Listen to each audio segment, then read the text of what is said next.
Before the cross, before the global movement that would change history, there was a small group of 12. And within that 12, there were three.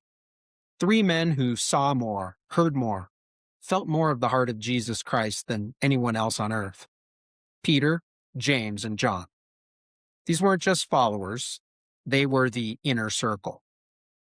Think about this. When Jesus revealed his glory on the mountain, when his face shone like the sun and his clothes became dazzling white, he didn't bring all 12. He brought three, Peter, James, and John. They stood there, witnessing something almost indescribable, a glimpse of divine glory breaking into the physical world. And then, fast forward, a garden, night, silence, and pressure. Jesus is about to face the cross. Again, he separates from the group. Again, he goes deeper. And again, he takes the same three. These men didn't just see the glory of Christ, they saw his sorrow, his anguish, his humanity. They saw what others didn't. But here's what's fascinating. Each of these three was very different. Peter, the bold one, the impulsive leader, the man who declared, "You are the Christ," and then turned around and denied Jesus 3 times. And yet Jesus restored him, strengthened him, and sent him out to build his church. Peter is proof that failure isn't the end of your story. Grace is.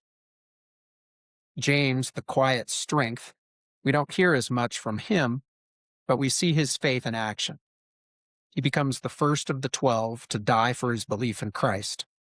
No spotlight, no long speeches, just courage, all the way to the end. And then there's John, the one known as the disciple whom Jesus loved. At the Last Supper, he's leaning close to Jesus. At the cross, he's the only disciple standing there. And in that moment, Jesus entrusts his own mother to him. That's not just responsibility, that's relationship.